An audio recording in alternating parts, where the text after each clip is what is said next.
Everybody is talking about DeepSeek. Yeah, pretty much everybody is talking about DeepSeek.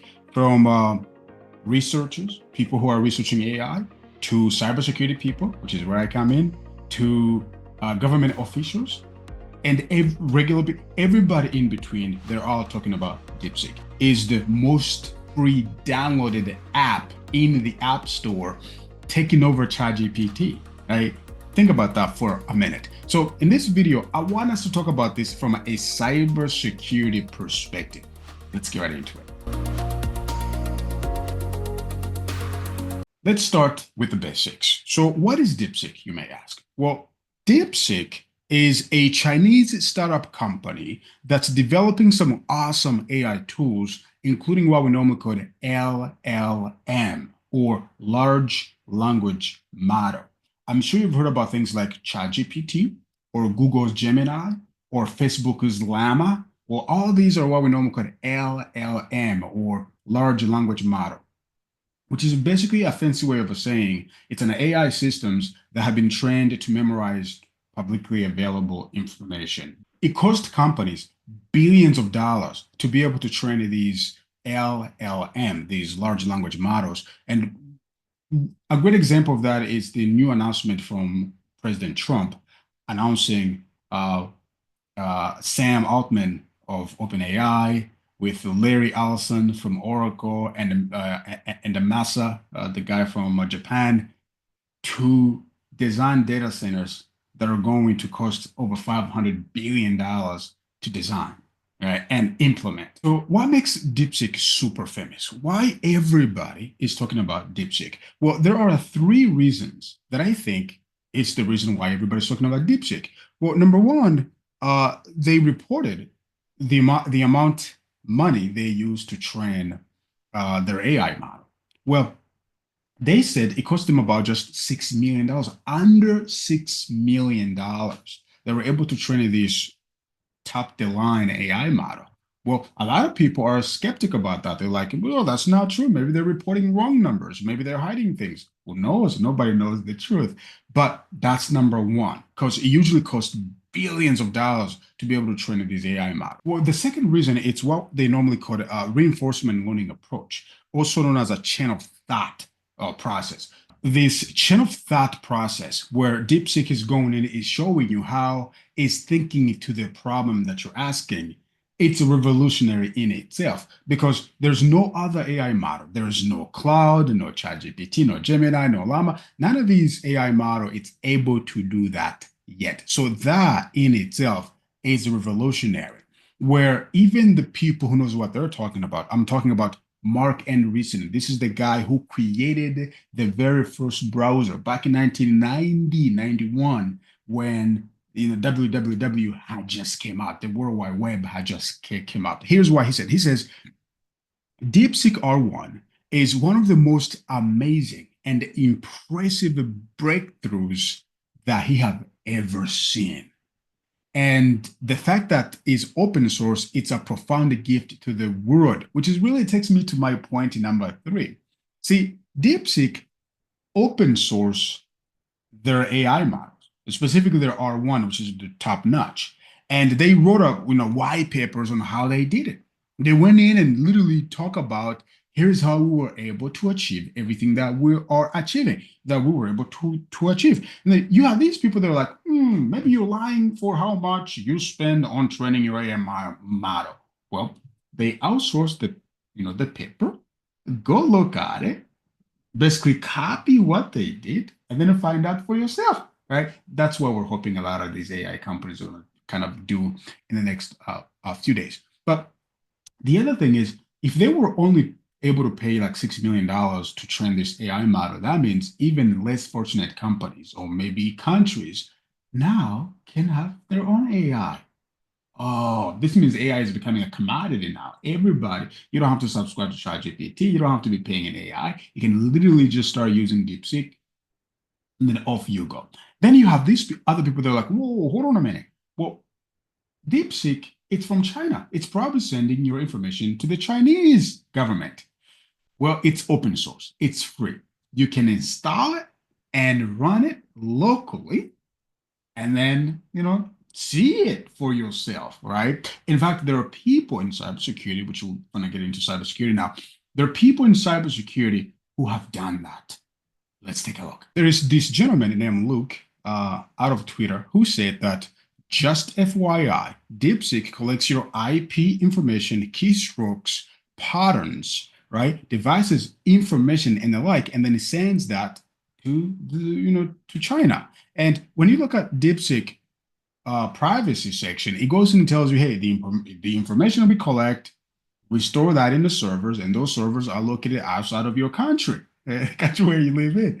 We store those information we collect in secure servers located in China. They're very clear about that. If you go and use DeepSeek, the DeepSeek that they housed in their servers, they are collecting some information, which every company does that, and they're storing that information in China. So if you like one of those people who says, oh, I don't want to do that, then let's install it locally, which I'm going to be demonstrating that right away. But a podcaster that is very respected in cybersecurity, his name is Jack Reisider.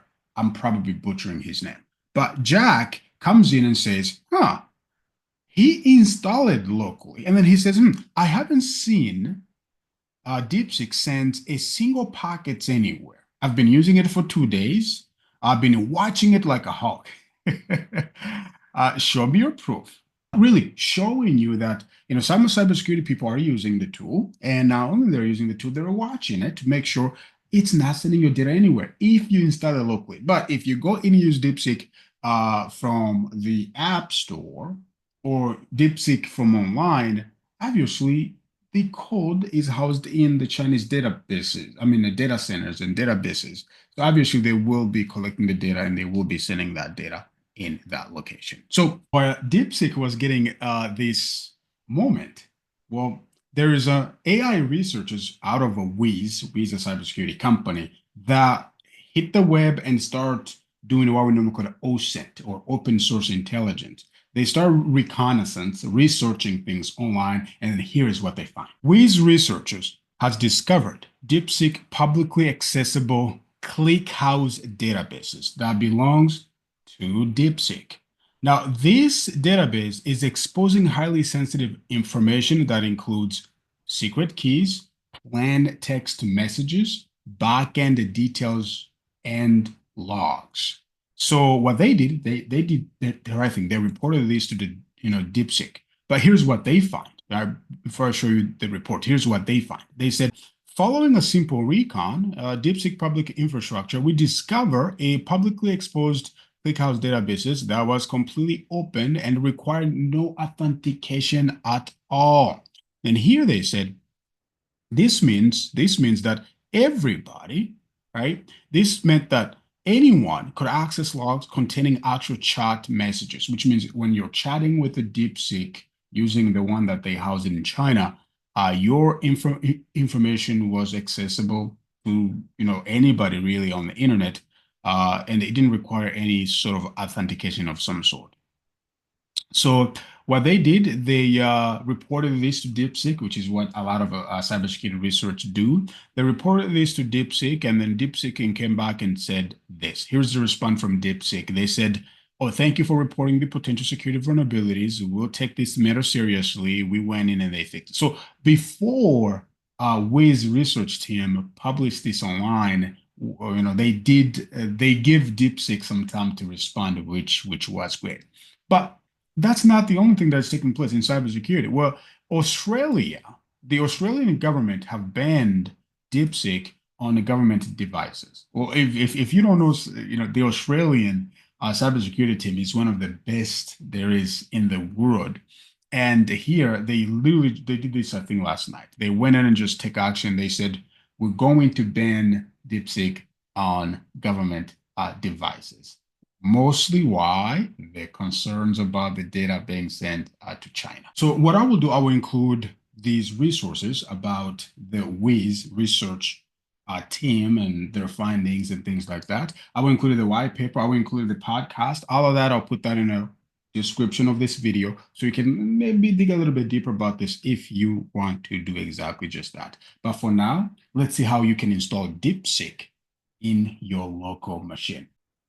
DeepSeek is probably the easiest thing to install. For you to be able to install DeepSeek locally, so you can start using it locally, you need to go to Ollama or Ollama, depends on who you ask, Ollama or Ollama. Then once you're here, click on the downloads. It's going to take you to the download page, and I'm on a Windows machine, so I'm going to go ahead and download for Windows.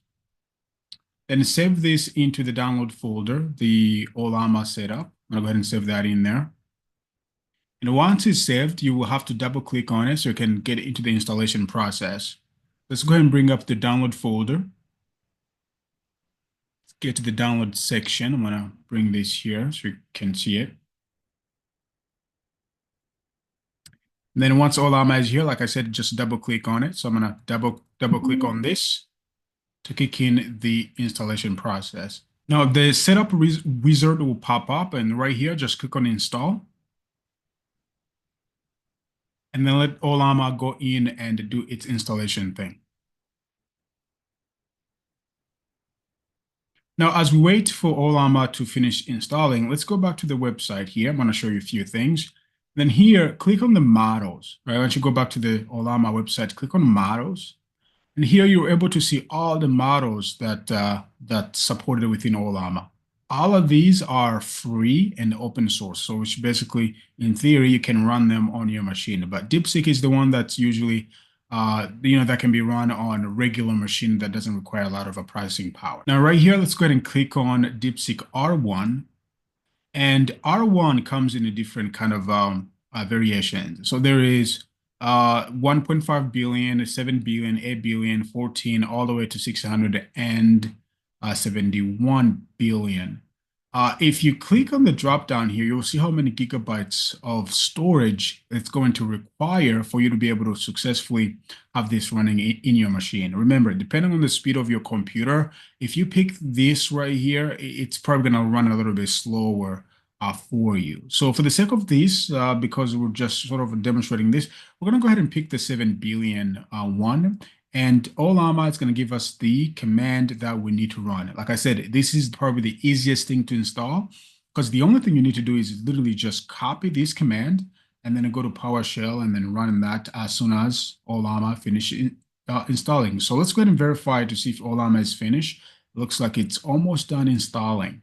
So let's give it a minute for Ollama to finish, and we will paste this command, the Ollama run DeepSeek R1, the 7 billion parameter, and we're going to paste that into PowerShell.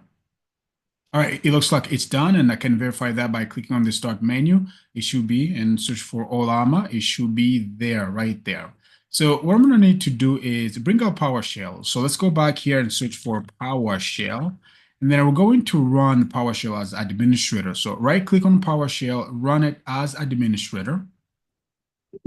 And there's a pop-up that says, you sure you want to do that? I'm going to click on yes. And let's go ahead and maximize the screen of PowerShell. So this is PowerShell. All you need to do, if you haven't done already, go back to Ollama and copy this, then go back to PowerShell, and then left click on PowerShell. Right? It's going to go ahead and paste in that command. All you have to do now, just click on enter. Now it's going to go in and basically pull this kind of a version of DeepSeek that we're looking at downloading, which is like the 7B, which it won't take long because it's just 4.7 gigabytes worth of data. So let's give it a minute for Ollama to finish bringing that in, and we will test it. Now, after waiting for a little bit, looks like Ollama was able to install, meaning pull DeepSeek. And then it went in and verified the SHA-256 digest, meaning the hash for the DeepSeek, and making sure that I got the right version. So right now it finishes installing, and as I can see that by looking at that little word there that says success, and right here it says, oh, send a message, meaning this is the prompt where I can start asking my local DeepSeek LLM some questions. But before we do that, let me go ahead and show you a few things. For example, if you type in the slash with the question mark,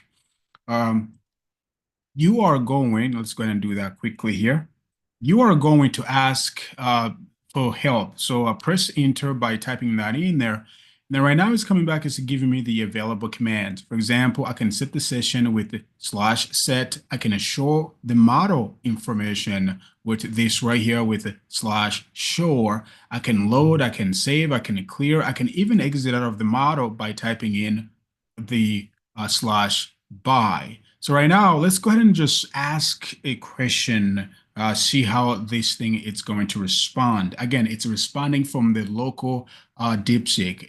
If you like, okay, well, maybe sending some of my information, to the Chinese government, you can literally disconnect the internet and then be able to test it. It's gonna still work. So for now, let's go ahead and just check this out. I'm gonna go ahead and type in what is the best cybersecurity certifications and how can I prepare for one? Okay, so I'm gonna just type that in there and then hit search. After waiting for a little bit, DeepSeek just finished generating my content. So I can go back up here so that we can take a look at what exactly just took place. So right now, I asked the question, and then it started off by saying, hey, let me think about this. This is known as a reinforcement learning approach, also what they call a chain of thought process. There's no other model that is able to do this as of right now. I think OpenAI is planning on releasing something very, very soon. But as of right now, this is the only AI model that's able to kind of show you the process of it going in there and thinking through your problem. So right now it's going in is saying, okay, the user is trying to understand this. The question was, okay, what are the best cybersecurity certifications? It's going in is saying, hey, I should probably first figure out, okay, who are the vendors like CompTIA, things like CISSP, Cisco certifications, maybe NIST, ISO, and then so on and so forth. So after thinking through it and then telling me how it's going in, is doing the whole chain of thinking, it comes back and responding to my answer, saying, okay, the best certifications, there we go, CompTIA, you should start maybe with that. Go with the EC console, maybe some Cisco, maybe some Microsoft, maybe some PMP, and so on and so forth. And then it's going in, it's giving me some preparation strategy, again, based on the way I asked. So this is really good, but look at this. It gets a little bit boring looking at just the, black screen with the, just some letters. For some people, they might want to kind of uh, want to get that UI, that graphical user interface that they're so used to when they're using, ChatGPT or one of these other AI models. For that, we're going to go ahead and install Docker and then bring on a tool that is known as Open WebUI, which allows us to run DeepSeek in a pretty good looking UI. But before we do that, you might be asking a question. Okay, Francois, well, let's go ahead and um, exit out of this, right? Say bye. When you do that, it's gonna go ahead and say, okay, well, bye then, right? We're done. But your question might be, okay, okay, Francois, well, what if I want to get back to this next time? All you have to do literally is to press the same command that you used to install it, and it's gonna bring it back. So if we go back here and copy that command again, minimize that. If we place that in there and press enter, it's not gonna go ahead and install it again from scratch. It's just gonna go ahead and allow me to start using it. So that's how you get back to it. It's by typing in the same exactly command that you use to install it. Now, let me go ahead and say bye again to exit out of this. And then let's go ahead and install Docker. So I'm gonna close this, go to my browser here, bring this back, and then just go to Docker. Now I'm going to go to Docker's homepage and then click on the download Docker desktop or hover over it.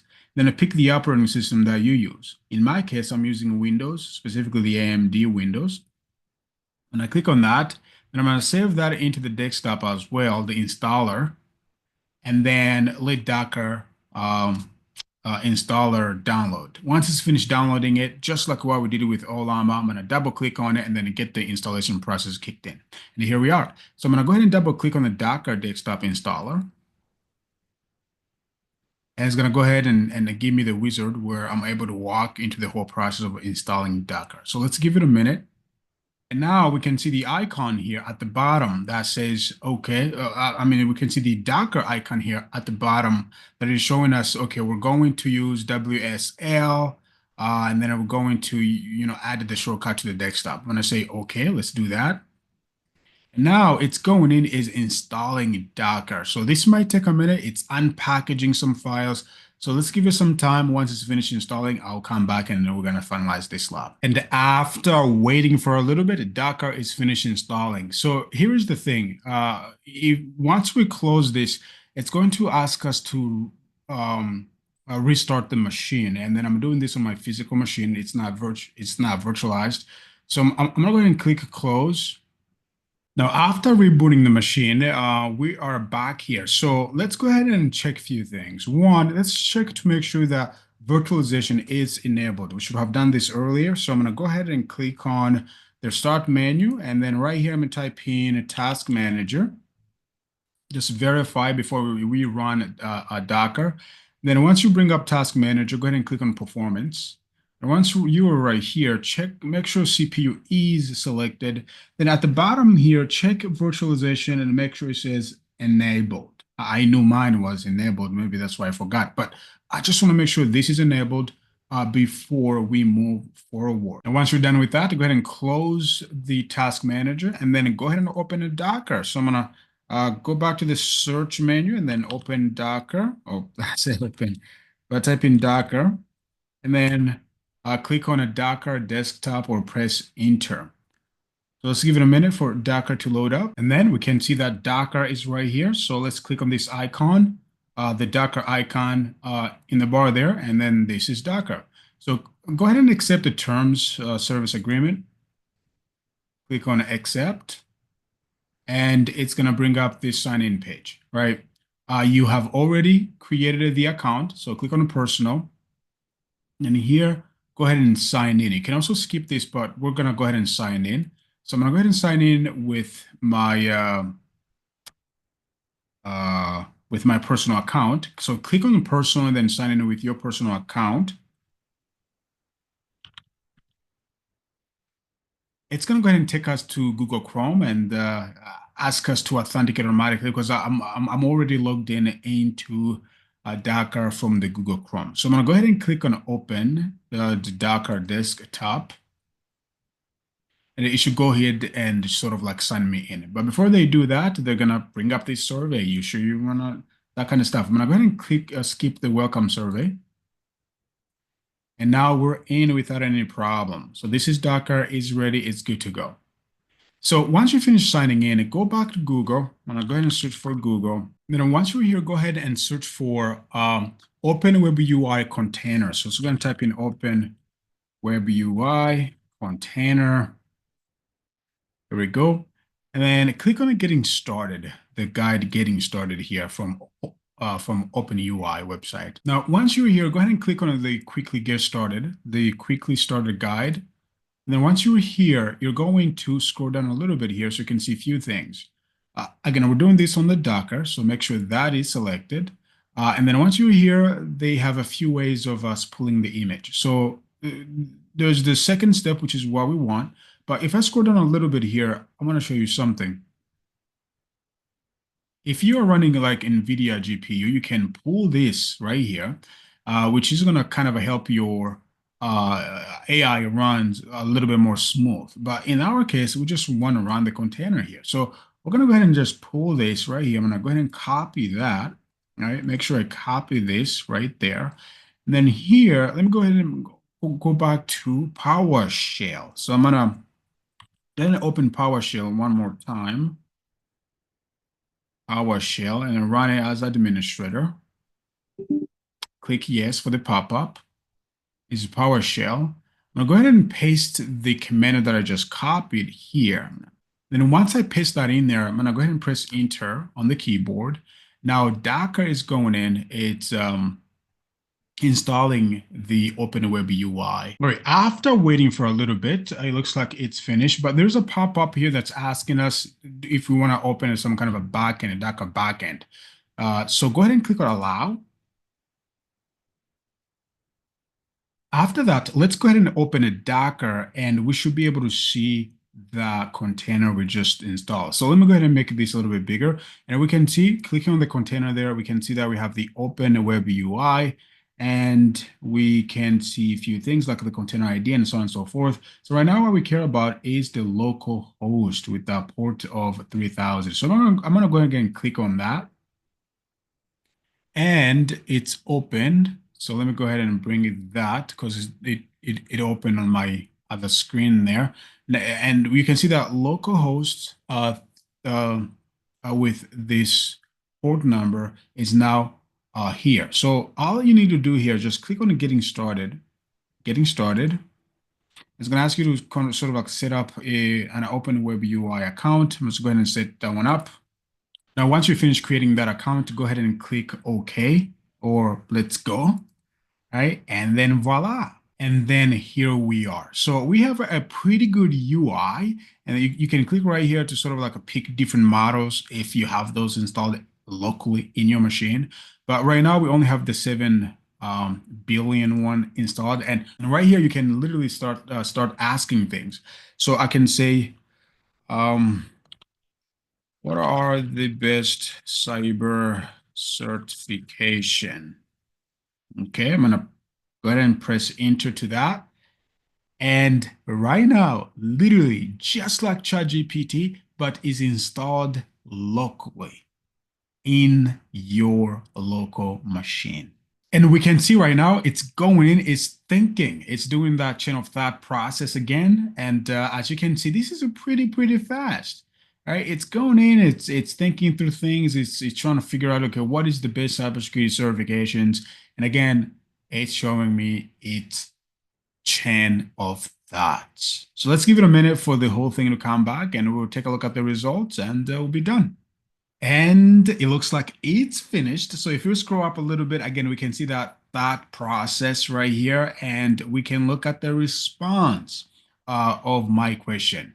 And they all look, I mean, the UI looks like the ChatGPT UI. So I can click on the new chat and then go ahead and start asking additional questions. There's where I can talk to this. There's the code interpreter. I can upload things. I can capture things. Again, it's pretty good, and it's all hosted locally in your own machine. Now, if you've come this far and this is your first time here watching some of my videos, or you're trying to learn cybersecurity, well, first of all, I just want to say welcome home. If you're trying to learn cybersecurity, cybersecurity is all I talk about, it's all I teach, so welcome home. So the favor that I want to ask you is for you to smash that subscribe button. And if you can, please share this video on social media or share on end of my video on social media, and I will see you in the next video.